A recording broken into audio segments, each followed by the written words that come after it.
Você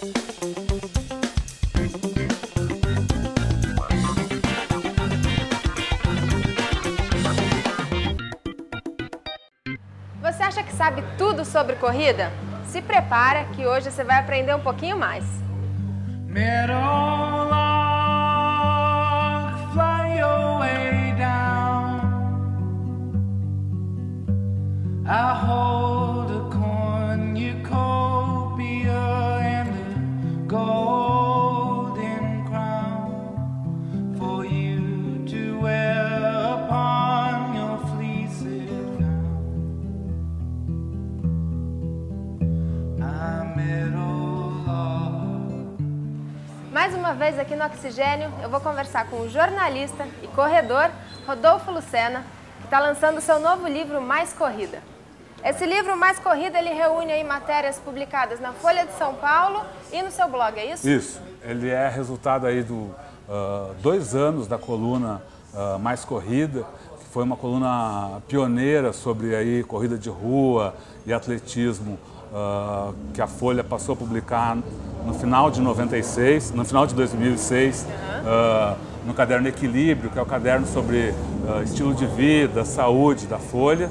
E ao mesmo tempo, quando lançamos a coluna, lançamos um blog em que a gente passou a relatar aventuras, corridas, né? Faz entrevista, conta uma história, entrevista um especialista. Como foi feita essa seleção para entrar nesse livro? Olha, para mim foi muito duro.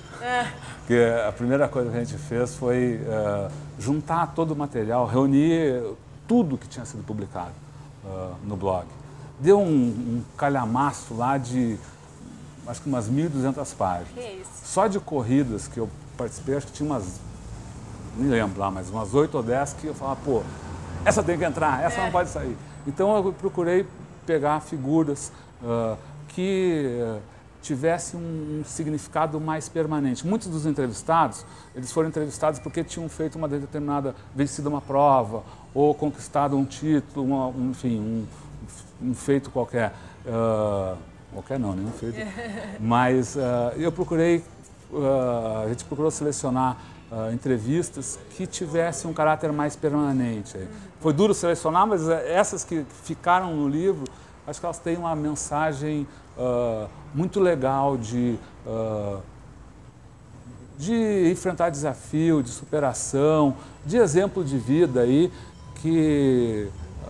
com que a gente sempre aprende, né? Você, sei quase nada. Meu nome é Alexandre Machado, e sou advogado e tenho uma história curiosa entre corrida e cigarro. Eu era fumante até o ano passado, quando eu comecei a correr. E depois de 3 meses que eu corria, eu ia fazer uma meia maratona, era meu sonho.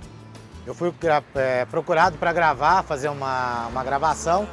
Eu resolvi que eu queria me testar. E ali eu corri mais do que eu corri 24 quilômetros. Foi quando eu cheguei para o meu treinador e falei, pô, para mim não adianta mais eu correr uma meia. Ele falou, não, você está errado, você não está treinando para isso. E me disse, olha, não tem como. Eu falei, não, eu preciso, eu quero correr uma maratona. Ele me deu um tempo e depois de algumas semanas ele me passou um treino mais longo e disse, você tem esse treino para pensar. Se você parar de fumar, eu te treino para uma maratona.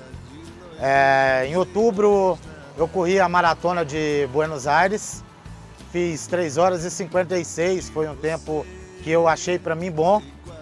E esse ano vou fazer outra, já tenho 1 ano e meio de corrida, não vou largar a corrida, gosto muito de correr.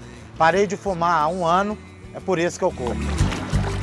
Então a gente tem, por exemplo, um pouco da história do Ronaldo da Costa, que foi o brasileiro que bateu o recorde mundial da maratona e é uma coisa, enfim, um feito que ficou para a história.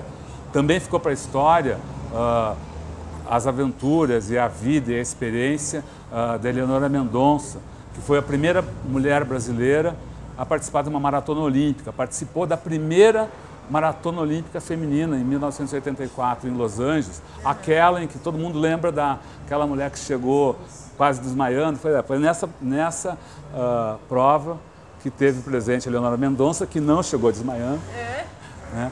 E que conta também um pouco da sua... Ela era, além de corredora, uma ativista do feminismo na corrida, digamos assim, porque até aquele ano as mulheres não podiam correr maratona nas Olimpíadas. Então tem figuras como essa e tem cidadãos corredores comuns, digamos assim, que fazem feitos espetaculares, como uma senhora, na época tinha um pouquinho mais de 50 anos, que derrotou o câncer, passou a correr e se tornou a primeira sul-americana a participar de uma das ultramaratonas mais difíceis do mundo, a Badwater, nos Estados Unidos, é a Mônica Otero. E tem as suas histórias também, né? Não, como você já disse pra gente na última entrevista aqui no Oxigênio, tem maratona que não acaba mais aí nesse currículo, né?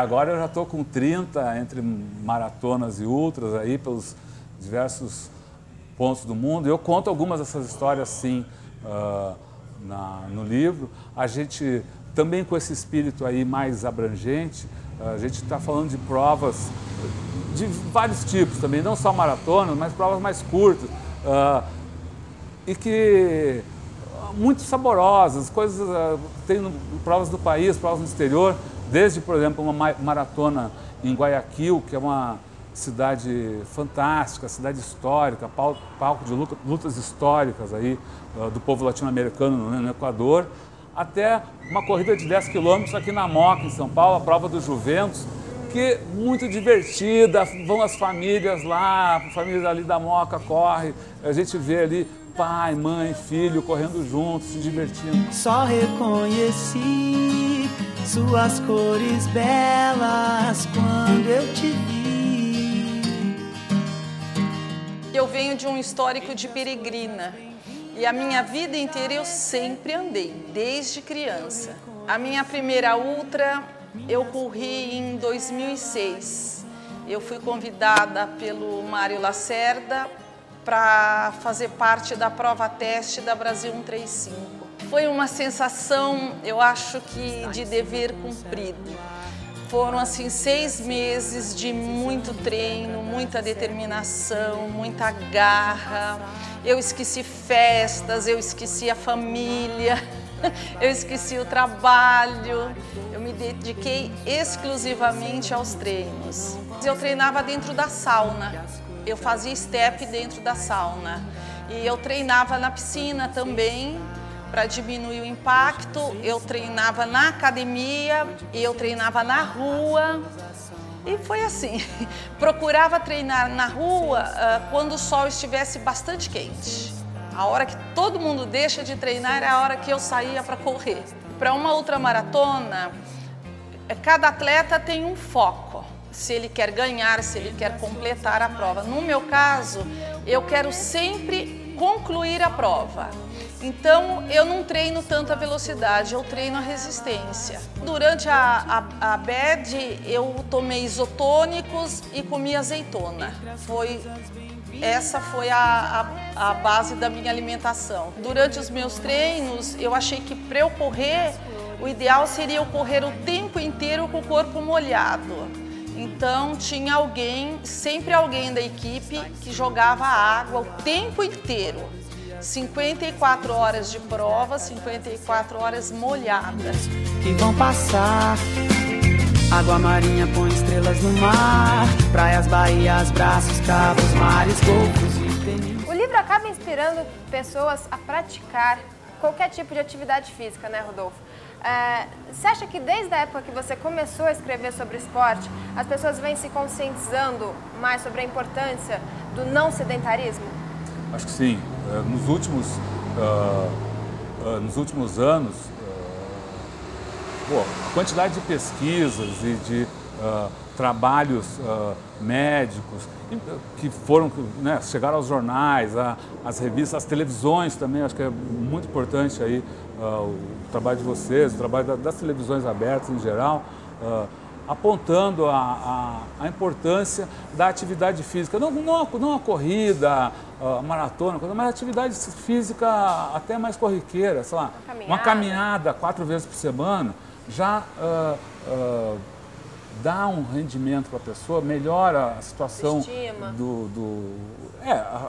a situação fisiológica dela e também essa autoestima, passa a se gostar mais, para fazer, pô, eu também posso ser um atleta. Claro. E você era um sedentário, né? Começou a correr com quantos anos? 41 anos eu comecei a correr, 42 a primeira maratona. E dos 40 anteriores, quase 30 de ficar sentado no sofá vendo televisão. E uma idade que as pessoas têm medo, têm receio de começar a praticar uma atividade tão forte igual a maratona, né?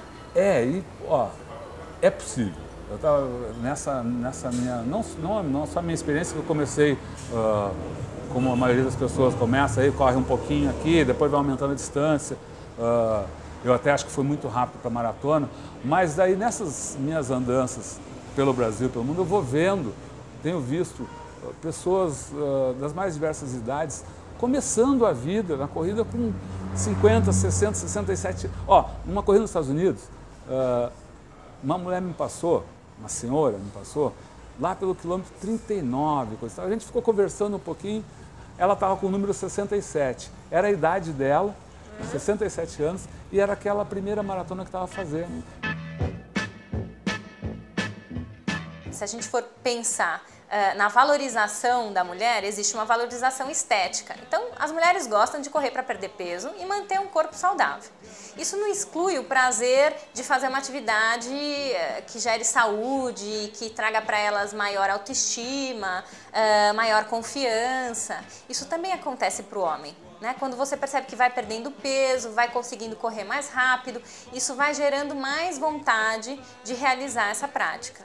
Então, as diferenças, elas não são tão grandes assim, né? Eu acho que tem a questão da autoestima, de conseguir ser capaz de realizar uma coisa e fazer ela bem feita. Isso gera motivação em ambos os sexos.